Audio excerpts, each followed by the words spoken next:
नमस्कार, जय हिंद, वंदे मातरम। आप सभी विद्यार्थियों का स्वागत है आपके अपने यूट्यूब प्लेटफॉर्म उदय एजुकेशन में।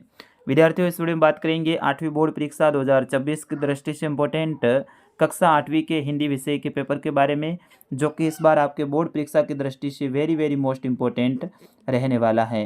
विद्यार्थियों, इस वीडियो को अंत तक देखिएगा, इसे ज़्यादा से ज़्यादा शेयर और लाइक ज़रूर कीजिएगा।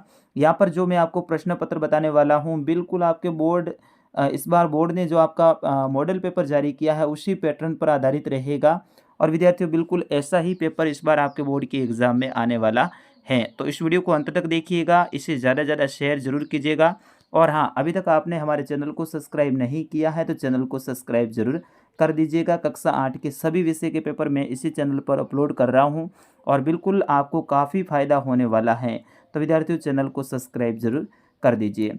चलिए बढ़ेंगे पहले प्रश्न की ओर। आप भी अपना आंसर है वो चॉइस करते जाइएगा अवसद वाले प्रश्नों में, और कमेंट में ज़रूर बताइए पहले का क्या आंसर रहेगा, दूसरे का क्या रहेगा, ताकि आपकी तैयारी कैसी है वो भी हमको पता चल सके। चलिए पहला प्रश्न।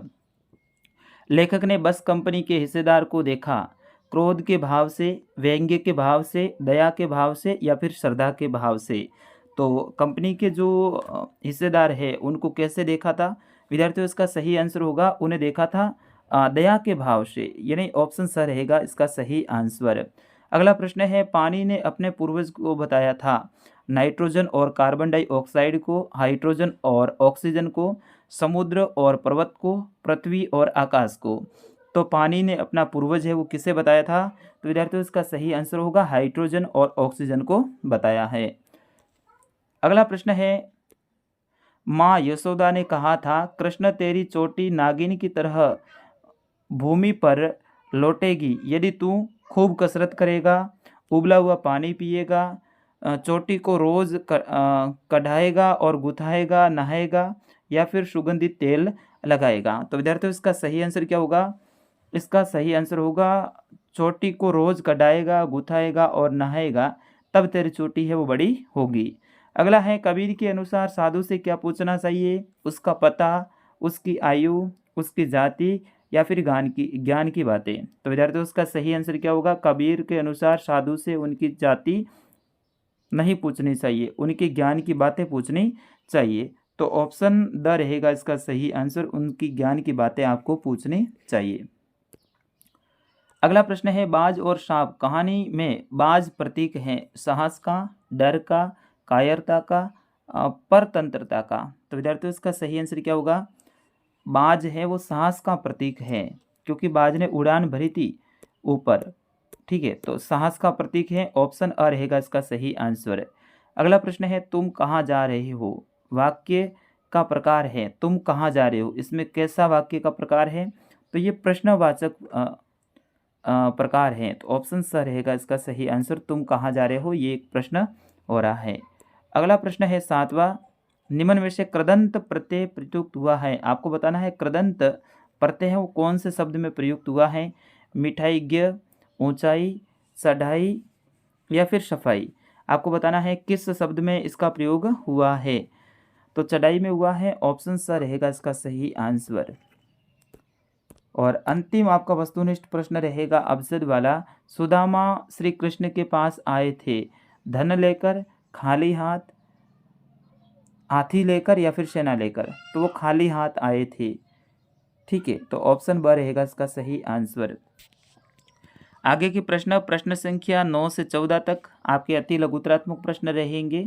इसमें 9वां प्रश्न है, साज की मृत्यु पर लहरों की क्या प्रतिक्रिया थी? साज की मृत्यु पर लहरों की क्या प्रतिक्रिया थी? तो विद्यार्थियों, साज की मृत्यु पर लहरों ने दुख और निराशा व्यक्त की।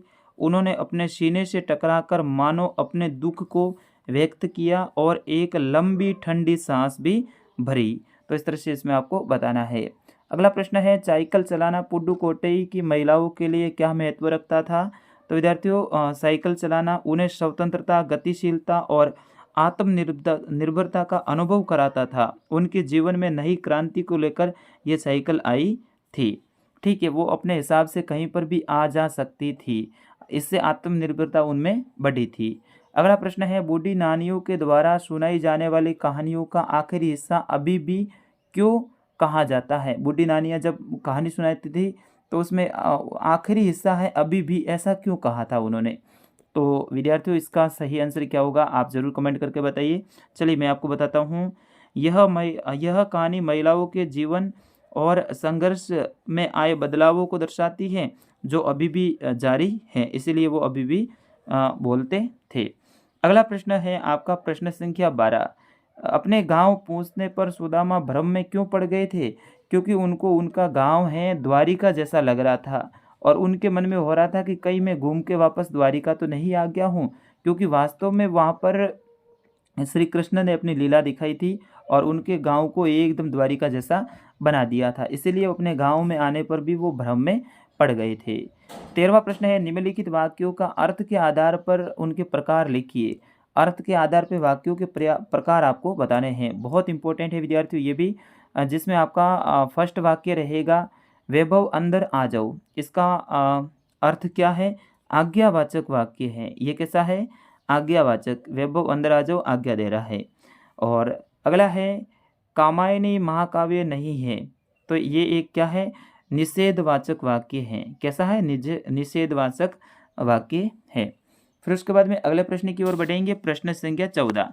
निम्नलिखित शब्दों के दो दो पर्यायवाची शब्द लिखिए। चंद्रमा का पर्यायवाची लिखना है तो आप लिखोगे शशि चांद, और वृक्ष का पेड़ का पर्यायवाची वृक्ष और तरु आप लिखोगे। फिर उसके बाद में बढ़ते हैं अगले प्रश्न की ओर। 15वां प्रश्न। लेखक को बदलू को देखकर लगा कि उसके मन में कोई बड़ी व्यथा छिपी थी। यह व्यथा क्या हो सकती है? लिखिए।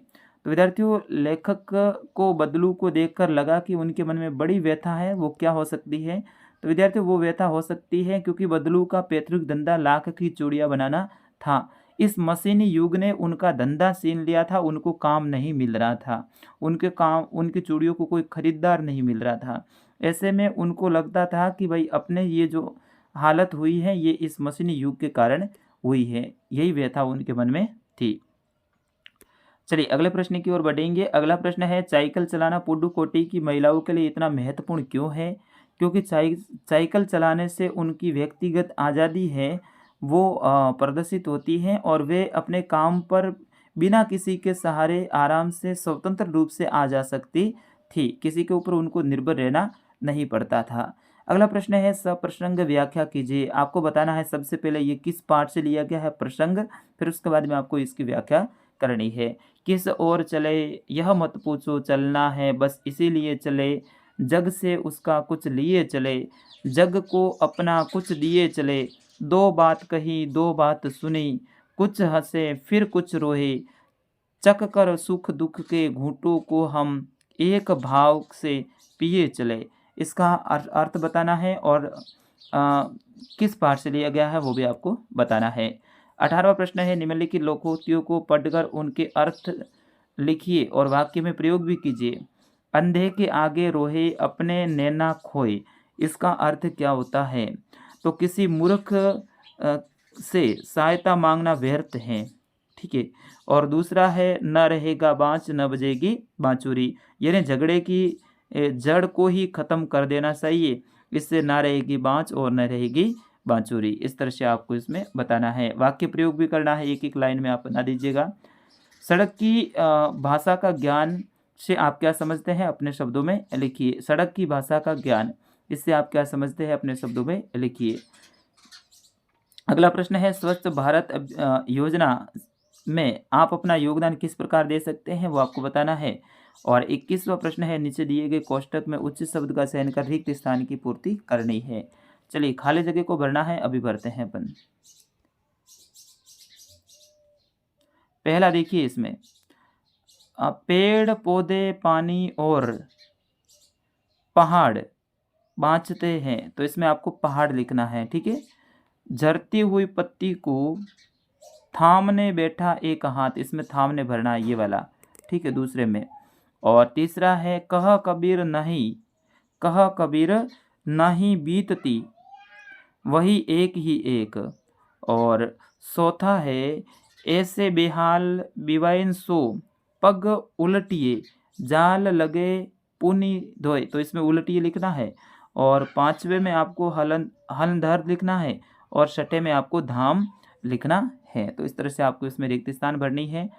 फिर उसके बाद में 22वां मिलान वाला है, तो इसमें मिलान कीजिएगा होई, कर, माही, मनुआ, दहु-दिसी, सुमरिन, तो इसको आपको मिलान करना है। तो पहले में आप होई हो जाती है, ठीक है। कर, कर का आपको लिखना है, कर का आपको लिखना है हाथ से। माही, माही से आपको भरना है में, और मनुआ मन हो जाएगा, घ से मिलान कर दीजिए मनुआ। और 5वां है इसमें दहु-दिसी यानी 10 दिशाओं में, और सुमरिन मतलब ईश्वर का भजन। तो इस तरह से आपको इसमें मिलान करना है। चलिए अगले प्रश्न की ओर बढ़ेंगे। 23वां प्रश्न है, निम्नलिखित गद्यांश को पढ़कर नीचे दिए गए प्रश्नों के उत्तर दीजिए। इस गद्यांश को अच्छे से पढ़ना है और पढ़ने के बाद में आपको उत्तर देना है। लहरें चट्टानों पर सिर धुनने लगी, मानो बाज की मृत्यु पर आंसू बहा रही हो। धीरे धीरे समुद्र के असीम विस्तार में बाज अपने आंखों से ओझल हो गया। चट्टान की खोखल में बैठा सांप बड़ी देर तक बाज की मृत्यु और आकाश के लिए उनके प्रेम के विषय में सोचता रहा। तो सांप और बाज वाली कहानी है, उसका ये आपके गद्यांश इसमें प्रश्न दे रखे हैं, इनमें से ही आपको पढ़ के उत्तर देना है। 24वां प्रश्न है, शैक्षणिक भ्रमण हेतु अपने प्रधानाध्यापक महोदय से अनुमति प्राप्त करने के लिए एक प्रार्थना पत्र लिखना है। अथवा में ऑप्शन रहेगा, हिंदी की पुस्तक मांगने के लिए 2 छात्रों के बीच हुई बातचीत को संवाद के रूप में लिखना। तो आपके संवाद भी आ जाएगा। संवाद सबसे ईजी होता है विद्यार्थियों, आपस में बातचीत करनी है और उनको 10 लाइनों में लिख देना आपको, ठीक है। अगला प्रश्न है, निम्नलिखित में से किसी एक विषय के ऊपर आपको निबंध लिखना है। मेरा प्रिय खेल या फिर रक्षाबंधन। अथवा में ऑप्शन रहेगा, एक कहानी लिख सकते हैं आप, गाय व शेर, बातूनी कछुआ और हंस, इनमें से किसी एक के ऊपर कहानी भी आप लिख सकते हैं। तो फिलहाल विद्यार्थियों इस वीडियो में इतना ही। हाँ, अभी तक आपने हमारे चैनल को सब्सक्राइब नहीं किया है तो चैनल को सब्सक्राइब जरूर कीजिएगा और साथ ही इस वीडियो को आपके मित्रों तक शेयर जरूर कीजिएगा। अगला पेपर कौन से सब्जेक्ट का चाहिए आप ज़रूर बताइए, महत्वपूर्ण प्रश्न लेकर मैं आपके लिए लेकर आने वाला हूँ। तो फिलहाल इस वीडियो में इतना ही। नमस्कार, जय हिंद, वंदे मातरम।